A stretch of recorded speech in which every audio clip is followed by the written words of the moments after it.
Good morning, everyone. So discussing, like Sir pointed out, recognizing this intra and extra-articular deformity in the proximal tibia.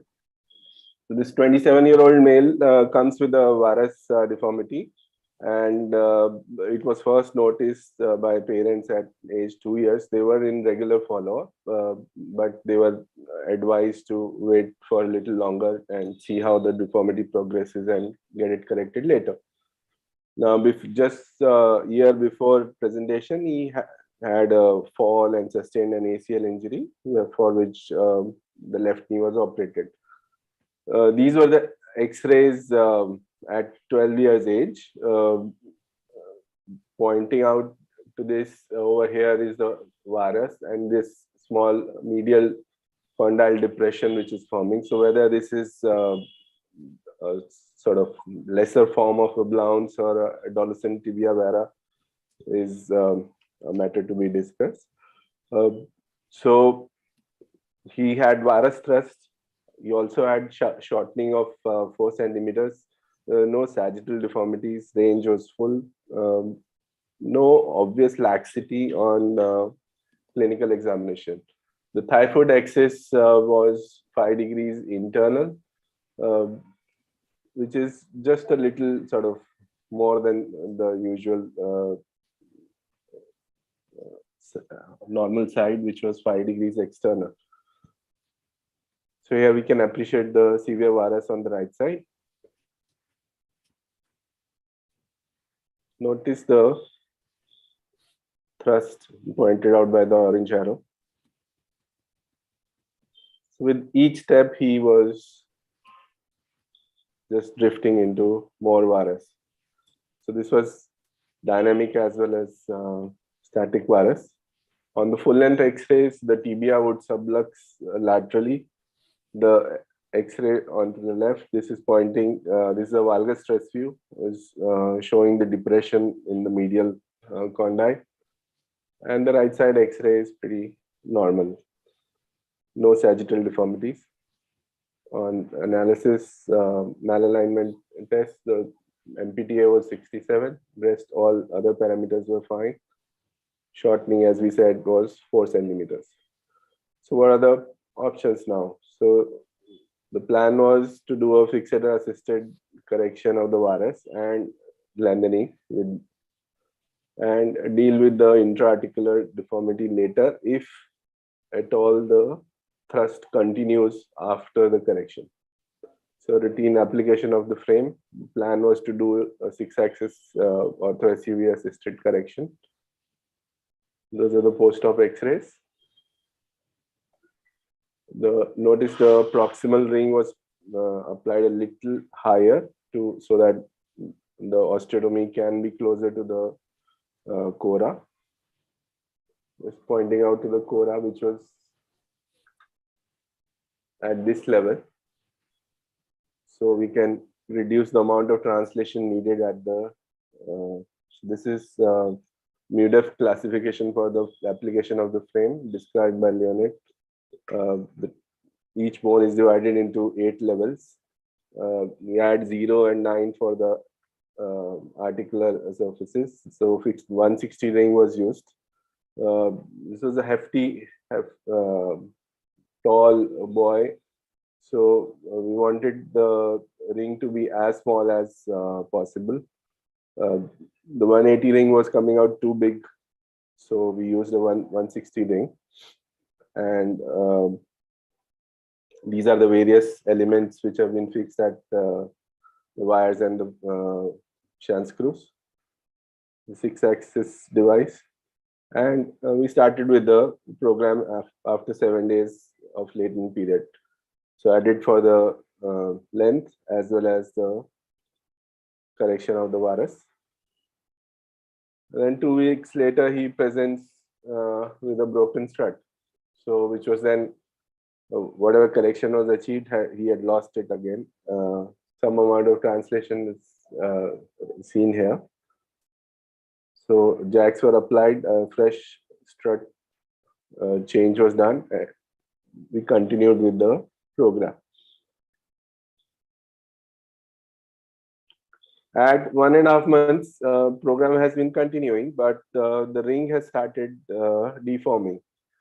Notice the posteromedial aspect of the ring is tending to drift proximally, because all the fixation which is there is all more on the anterior andromedial aspect. There's nothing controlling that side, and the possible cause is the osteotomy has started consolidating earlier. Though on lateral x-rays you do see enough gap happening, the posterior cortex may be healed, but not really sure of that. So what should we do at this stage? Should we continue with the program?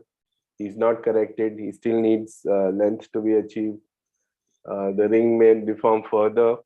If we continue with that, deformed ring would also lead to abnormal stresses at the fixation elements of wire and the shank screws. So that will lead to lysis, loosening, and then further instability.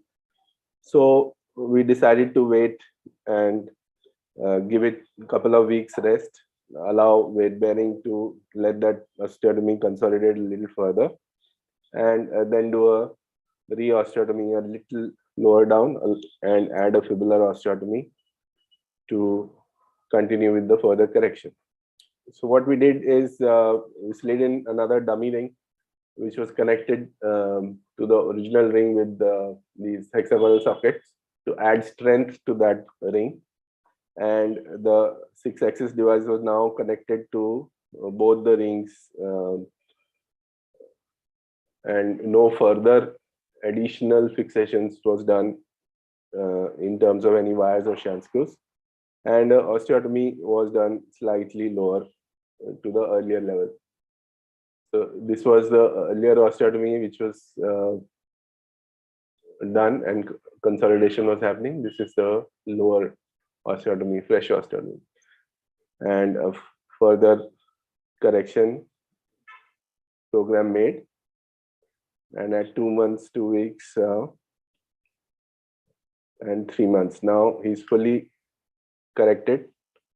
The axis, mechanical axis, now passing through the center, and then we converted it to the straight rods. There was no rotation done with the program, but notice now the thigh-foot axis of both the limbs looks equal. So at 4.5 months, on way to full recovery, shifted, walking full weight bearing now, just with minimal support of a stick. Notice now the thrust has gone, just a minimal thrust remains, but at this point we thought that this is going to correct on its own, and fixator dynamized at 5.5 months. He's doing pretty well in terms of functional activity, going to his office, moving to the, taking his backpack, and at 6.5 months from the original surgery, time for fixator removal. Minimal thrust.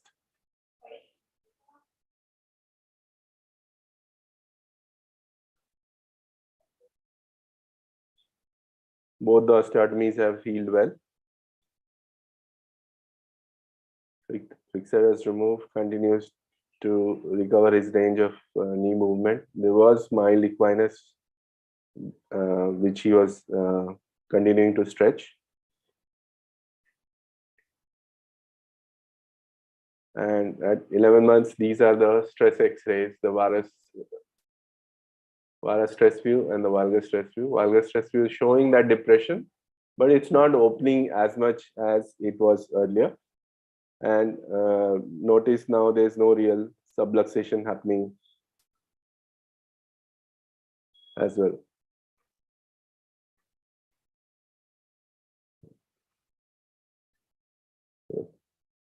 thrust has just marginally increased, but the overall positioning of the tibia remains good.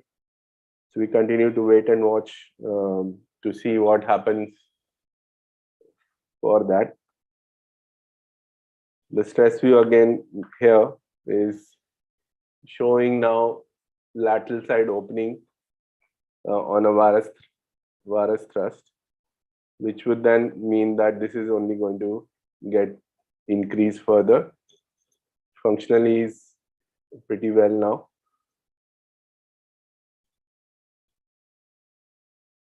But the thrust continues.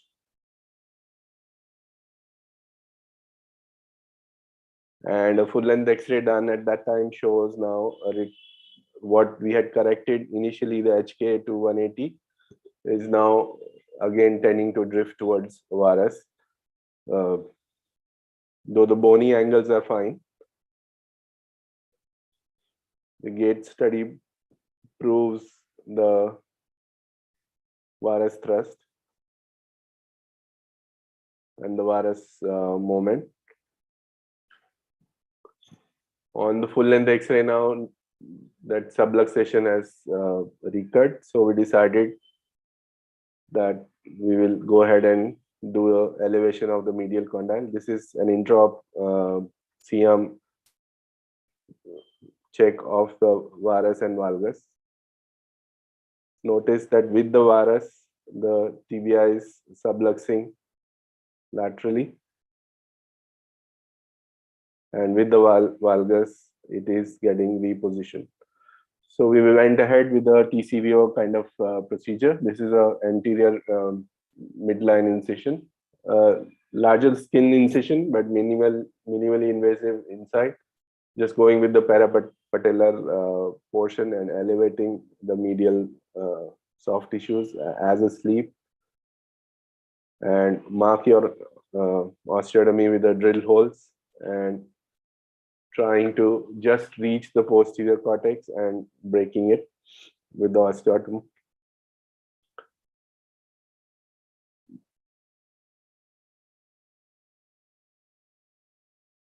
That is now with the gap opened up with the laminar spreader and fill that in with a tricortical graft. Notice that the subchondral hinge here is left intact. You don't want that to break and displace. Sometimes this hinge can sort of progress and there can be a intercondylar break. Then in that case, you may have to use compression screw as well there to maintain that hinge. This is the whole position maintained now with the tricortical graft. Because these grafts are slightly oversized and punched in, they are pretty stable themselves, and just supplement it with a regular buttress plate or even a simple lock plate medially. That's the comparative video at the end of the procedure, showing no real laxity now at the end of the procedure.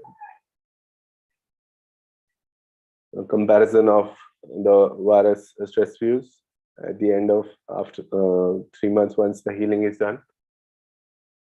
The lateral opening has reduced and no real medial opening on valgus stress view. Subluxation has gone away and the HK is now slightly overcorrected, but that is what is now keeping the medial side unloaded. That's the comparison of the gait. The left side is the pre-op, the middle one is after the Lizaro correction, and the right is after both the intra-articular procedure as well. So the lessons learned here are basically recognize the intra and extra-articular deformities. These are two different osteotomy deformities and should be recognized first and then acted upon either in a staged manner, which is better thing to do in our experience, Also recognize that the things sometimes don't go according to the plan. Once you have recognized it, then you act accordingly.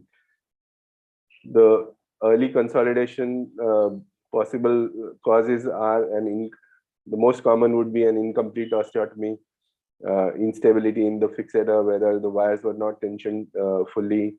There is no adequate span of fixation all around. There is an inadequate rate of distraction from the point of view of early sort of delayed distraction or increased latent period, or your slow rate of distraction rates. So those are the things to be considered. The question to be raised is when you do a reosteotomy, whether you want to do it at the same site or at a slightly different site. Slightly different site, higher or lower, is better in terms of not interfering with the healing biology of the earlier osteotomy. If you reosteotomize the earlier osteotomy, there are chances of, because it's being manipulated, possibility of forming of a cyst in the further region that you're planning to create. Always, as a safety, add another fibular osteotomy, because you would not want to rely on your earlier fibular osteotomy if that has healed. In severe varus, intorsion sometimes can be misleading.